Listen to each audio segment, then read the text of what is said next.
प्रभु यीशु के नाम में आज के बाइबल अध्ययन में एक बार फिर से मैं आपका हार्दिक स्वागत करता हूँ। आज हम मत्ती उसका 8 अध्याय देखेंगे। इस चैप्टर में मुख्य जो शब्द है विश्वास है। परमेश्वर के पास जब हम आते हैं तो हमारे अंदर विश्वास होना चाहिए। विश्वास के द्वारा ही हम परमेश्वर से जुड़ सकते हैं। जब हमारे जीवन में विश्वास की कमी होती है तो हम परमेश्वर से दूर होने लगते हैं। शैतान इस बात को अच्छा से जानता है कि विश्वास ही हमें परमेश्वर से जोड़ता है, और इसलिए वो क्या करता है, हमारे मन में परमेश्वर के प्रति जो विश्वास है उसको कम करने का वो कोशिश करता है। किसी न किसी रूप में हमारे अंदर संदेह उत्पन्न करता है। परमेश्वर के प्रति जब हमारे अंदर विश्वास कम होने लगता है तो हम उससे दूर हो जाते हैं। मत्ती उसका 8 अध्याय में कई सारी ऐसी घटनाएं हुई जहां हम विश्वास को देख पाते हैं। जिनके जीवन में विश्वास आया यीशु के प्रति, उनकी ज़िंदगी में बड़ी चीज़ें हुई हैं, आश्चर्य कर्म हुआ है। आज हम भी अपने जीवन में जब विश्वास को लेके आएंगे यीशु के प्रति, परमेश्वर के प्रति, तो हम भी अपने जीवन में बड़े आशीषों को हम प्राप्त कर सकते हैं। हम अपने जीवन में कोई भी चीज़ हम पाना चाहते हैं, चाहे वो आत्मिक आशीषें हो या शारीरिक आशीषें, चंगाई और छुटकारा, उसके लिए हमारे अंदर विश्वास का होना जरूरी है। परमेश्वर सब कुछ कर सकता है, लेकिन वो हमारे अंदर विश्वास को देखता है कि हम कितना उसके ऊपर हम विश्वास को रखते हैं, और उसी के आधार पर ही, उसी के परिमाण के आधार पर ही वो हमारे जीवन में काम को करते हैं। बड़ा विश्वास बड़ा प्रतिफल, छोटा विश्वास छोटा प्रतिफल। आइए हम अपने अंदर विश्वास को बढ़ाएं। विश्वास बढ़ेगा कैसे? जब हम परमेश्वर के वचन को सुनेंगे, पढ़ेंगे, तो लगातार जब हम परमेश्वर के वचन में जीवन व्यतीत करते रहेंगे तो हमारा विश्वास आगे बढ़ता रहेगा। सबसे पहला जो घटना इस चैप्टर में हम पाते हैं, जब हम इसे पढ़ते हैं, जब वह उस पहाड़ से उतरा। इससे पहले 5 से लेकर के 7 अध्याय तक यीशु मसीह पहाड़ पर थे। वहाँ बैठकर उन्होंने पहाड़ी उपदेश दिया, जो हमारे लिए बहुत ही महत्वपूर्ण है। पिछले वीडियोस में हमने देखा है, जब वह उस पहाड़ से उतरा तो एक बड़ी भीड़ उसके पीछे होली। और देखो, एक कोढ़ी ने पास आकर उसे प्रणाम किया और कहा, हे प्रभु, यदि तू चाहे तो मुझे शुद्ध कर सकता है। यीशु ने हाथ बढ़ाकर उसे छुआ और कहा, मैं चाहता हूँ तू शुद्ध हो जा। और वह तुरंत कोढ़ से शुद्ध हो गया। यीशु ने उससे कहा, देख, किसी से ना कहना, परंतु जाकर अपने आप को याजक को दिखा, और जो चढ़ा हुआ मूसा ने ठहराया है उसे चढ़ा, ताकि लोगों के लिए गवाही हो।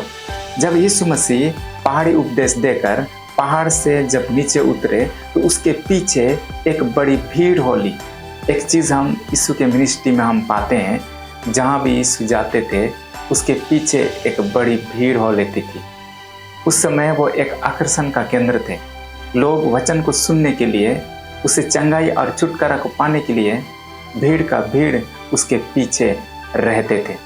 परमेश्वर ने आपको और मुझको भी एक ज्योति के रूप में ठहराया है। आज आप और हम ही इस संसार में ज्योति को फैलाने के लिए हैं।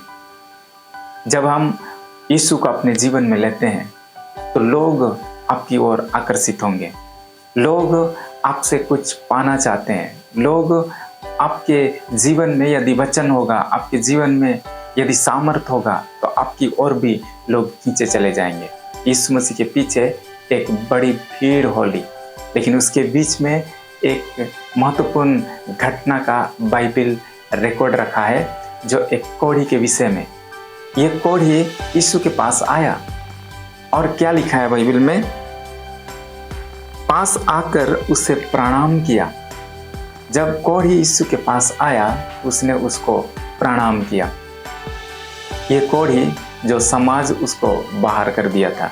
हम जानते हैं व्यवस्था में जो कोढ़ बीमारी से ग्रसित होता था, उसको समाज नीच तुच्छ वो समझता था। जब कोई व्यक्ति बीमारी की हालत में रहता है तो ऐसे ही उसके जीवन में निराशा आ जाती है। उसके ज़िंदगी में यह प्रश्न उठता है कि मेरे ही साथ क्यों ये बीमारी। लेकिन कोढ़ का जो बीमारी था उससे भी ज़्यादा खतरनाक था, क्योंकि वो बीमारी तो उसको परेशान करता ही था, ऊपर से समाज भी उसको तिरस्कार करता था। कोढ़ जिसको होता था उसको जो यहूदी समाज है वो समझता था कि इसने कोई पाप किया है, इसी कारण से ये बीमारी इसके जीवन में आया है। कोढ़ का बीमारी को पाप का प्रतीक के रूप में समझा जाता था, और जो भी कोढ़ का बीमारी होता था जिसको, उसे समाज से बाहर, फाटक से बाहर उनको रख दिया जाता था। और जब भी ये कोढ़ कहीं जाता था तो चिल्ला चिल्ला करके जाता था, अशुद्ध अशुद्ध अशुद्ध। और तब आसपास के लोग हट जाते थे, वो जान पाते थे कि यहाँ से एक कोढ़ी बीमारी जा रहा है। मेरे प्रिय मित्र, इस कोढ़ से ग्रसित व्यक्ति के विषय में बाइबल बताती है, वो यीशु के पास आया और उसको प्रणाम किया। सबसे महत्वपूर्ण चीज़ जो एक व्यक्ति के लिए है, यीशु के पास आना। जब हम यीशु के पास आते हैं, यीशु के करीब आते हैं, तो हमारा जीवन में जितना भी परिस्थितियाँ हैं वो सामान्य हो जाती हैं। हमारे जीवन में कई बार समस्याएं आती हैं, निराशाएं आती हैं, मुसीबतें आती हैं, तमाम प्रकार की बीमारी, अशांति, लड़ाई झगड़ा, इन सारी चीज़ों में कई लोग फंसे रहते हैं। इसका मुख्य कारण क्या है कि लोग यीशु से दूर हो जाते हैं। जब हम यीशु के करीब आते हैं तो हमारे जीवन में जो अनसुलझे जो समस्याएं हैं, जो सुलझे नहीं गए हैं, ऐसी समस्याएं भी परमेश्वर के सामने सुलझ जाता है, यीशु के पास सुलझ जाता है। यीशु मसीह के आसपास में चीज़ें सामान्य थी, लोगों के नज़र में कठिन बातें थी। जब वो यीशु के पास आए तो कोई भी उसके लिए कठिन नहीं, क्योंकि वो सब कुछ कर सकता है। मनुष्य के लिए कोई बीमारी बड़ा या छोटा हो सकता है, परमेश्वर के लिए सब कुछ सामान्य है, क्योंकि वो सब कुछ कर सकता है। ये कोढ़ का बीमारी, ये कोढ़ से ग्रसित व्यक्ति यीशु के पास आया और वही उसके जीवन का मुख्य बात है, और उसने उसे चंगाई की ओर लेकर के गया। यीशु के पास आकर के उसने उसको प्रणाम किया, उसने उसकी आराधना की, और यीशु से उसने क्या कहा, यदि तू चाहे तो मुझे शुद्ध कर सकता है। इतना अद्भुत उसने यीशु से प्रार्थना किया है। सबसे पहला चीज़ तो इस कोढ़ी के पास विश्वास था। वो जानता था यीशु मुझे चंगा कर सकता है, क्योंकि वो हर एक बीमारी को चंगा किया है। दुष्ट आत्मा से ग्रसित लोगों को उसने ठीक किया है, दुष्ट आत्माएं उनसे दूर भागी हैं। और आज जब मैं यीशु के पास जा रहा हूँ तो ऐसा यीशु के पास मैं जा रहा हूँ जो सब कुछ कर सकता है। यीशु जिसके पास मैं खड़ा हूँ वो सब कुछ कर सकता है। उसने उसका डिजायर, उसका इच्छा को उसने पहला स्थान दिया। यदि तू चाहे तो मुझे शुद्ध कर सकता है। आज हम मसीहों को भी ये प्रार्थना सीखना चाहिए। उसने वहाँ आ करके सिर्फ गिड़गिड़ाया नहीं, वहाँ आ करके उसने कहा कि मुझे चंगा कर दो किसी भी हालत में। उसने यीशु से कहा कि यदि तू चाहे तो मुझे शुद्ध कर सकता है। जब भी हम प्रभु के पास आते हैं, कोई भी प्रार्थना हम करते हैं, चाहे शारीरिक चंगाई, चाहे अन्य आशीषों के विषय में, तो हम परमेश्वर से, यीशु से कह सकते हैं कि यदि आपकी इच्छा है तो मेरे जीवन में ये हो। यही सबसे अच्छा प्रार्थना है, क्योंकि यीशु ने भी स्वयं परमेश्वर से वैसे ही प्रार्थना किया। उसने कई बार उस क्रूस की दर्दनाक मृत्यु के विषय सोच करके परमेश्वर के पास प्रार्थना किया है कि यदि हो सके तो इस कटोरा को मेरे सामने से आप हटा लीजिए, मुझसे यह हटा लीजिए। लेकिन तो भी उसने फिर प्रार्थना में ये चीज़ को जोड़ा कि मेरी इच्छा नहीं, आपकी इच्छा पूरी हो। इस कोढ़ी से सीखना है कि वो जब यीशु के पास आया, उसने उसको प्रणाम किया और उससे कहा यदि तू चाहे तो मुझे शुद्ध कर सकता है। जब हमारे अंदर विश्वास होगा और जब हम प्रभु के पास आएंगे तो वो परमेश्वर हमारे जीवन में अच्छा चीज़ को ही चाहता है। आपके चाहने से पहले ही वो परमेश्वर, वो यीशु हमारे जीवन में भलाई को चाहता है।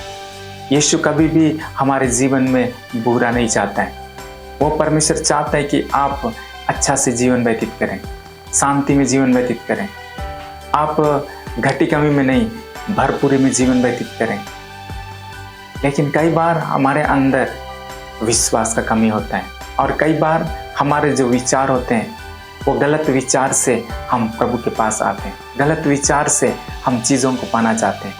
परमेश्वर की महिमा उसमें सम्मिलित नहीं होती है। सिर्फ हम अपनी ज़रूरतों को पूरा करने के लिए प्रभु के पास आते हैं, उसे रिश्ता जोड़ने के लिए नहीं। सिर्फ यीशु को हम ऐसा बनाते हैं कि वो मेरा ज़रूरत पूरा करने वाला है। जब ज़रूरत हुआ यीशु के पास आए, उसे ज़रूरत के लिए हम बस चीज़ों को मांगे। क्या हम उसकी इच्छा को जानने का प्रयास करते हैं? जब मैं चाहता हूँ यीशु से, मैं आशा रखता हूँ यीशु से कि वो मेरे लिए ये करे वो करे, तो क्या यीशु आपके विषय में क्या आशा रखता है? यीशु भी तो आपके जीवन से कुछ चाहता है। क्या हम उस चीज़ को जानने का प्रयास करते हैं? हमारी प्रार्थना में या प्रभु के पास जब हम आते हैं तो उसमें हमें दोनों चीज़ को रखने की आवश्यकता है। हमें अपनी आवश्यकताओं को प्रभु के पास तो रखना ही है, साथ में आपको इस बात को जानना है कि परमेश्वर की इच्छा क्या है, परमेश्वर की इच्छा मेरे जीवन के लिए क्या है। इस चीज़ को हमें जानना जरूरी है। ये कोढ़ी यीशु से प्रार्थना किया कि यदि तू चाहे तो मुझे शुद्ध कर सकता है। इसी तरह से आप परमेश्वर से प्रार्थना कर सकते हैं, यदि तू चाहे तो मेरे जीवन में इन आशीषों को आप दे सकते हैं। यदि आप चाहे, मैं अपनी इच्छा से नहीं करना चाहता हूँ प्रभु, आपकी इच्छा यदि है तो मेरे जीवन में हो, क्योंकि आपकी इच्छा ही मेरे लिए सबसे ऊपर है।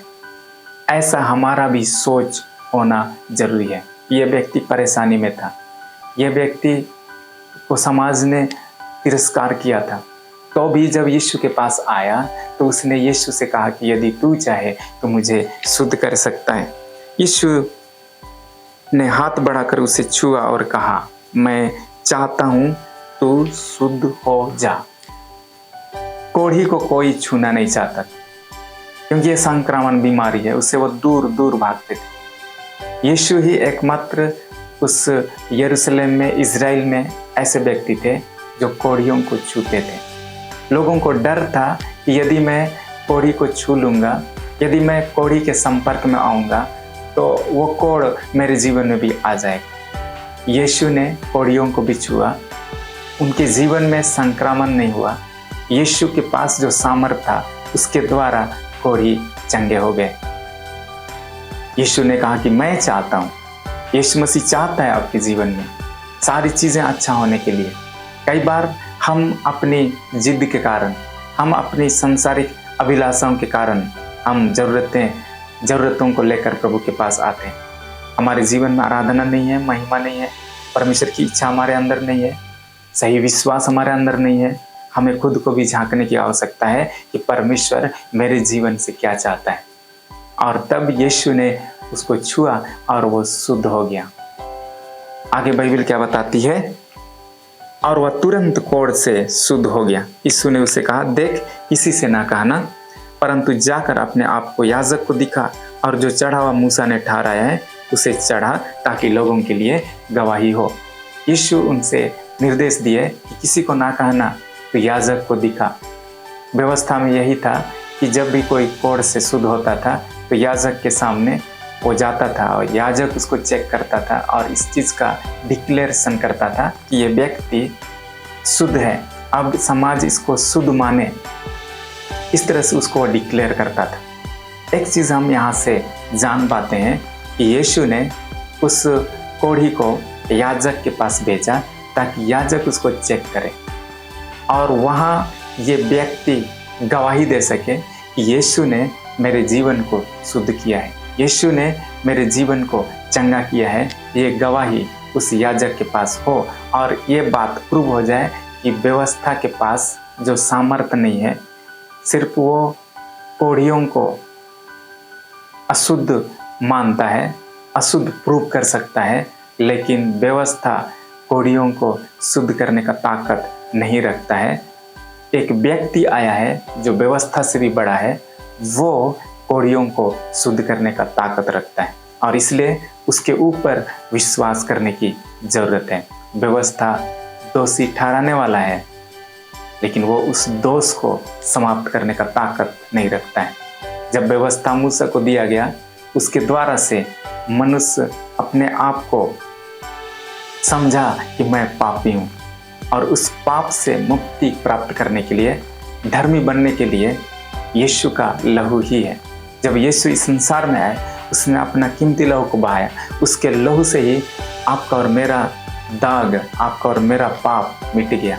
व्यवस्था में वो ताकत नहीं था। व्यवस्था बस व्यक्ति को पापी ठहराता था, लेकिन उस पाप से मुक्ति वो दिला नहीं सकता था। ये कोढ़ी इतने दिन से कोढ़ से ग्रसित था। लोग उसको तिरस्कृत किए थे, लोग अपने समाज से उनको निकाल दिए थे। उनको याजक के पास आने का अधिकार नहीं था, मंदिर में आने का अधिकार नहीं था। अब जब यीशु के पास आया, यीशु उनको चंगा किए उनके विश्वास के कारण से, और वो उस याजक के पास जा कर के उनको ये गवाही देना है कि यीशु ने मुझे चंगा किया है, और याजक इस बात को वहाँ डिक्लेयर कर सकता है कि ये सच में ये तो शुद्ध हो गया है। मेरे प्रिय मित्र, अगर आपके अंदर भी विश्वास है, यदि आप यीशु के ऊपर विश्वास करेंगे और उसको अपने काम में प्रकट करेंगे, व्यवहार में प्रकट करेंगे, तो आप भी अपने जीवन में एक बड़ा कटनी को आप काट पाएंगे। जो चीज़ संसार के लिए इम्पॉसिबल है, जो चीज़ संसार कहता है कि यह हो नहीं सकता है, वो चीज़ करने के लिए आप तैयार हो जाएंगे यदि आपके अंदर में विश्वास होगा। मेरे प्रिय मित्र, वचन को सुने, बाइबल को पढ़ें, अपने विश्वास को बढ़ाएं और अनहोनी चीज़ों को होते हुए आप अपने जीवन में देखें। God bless.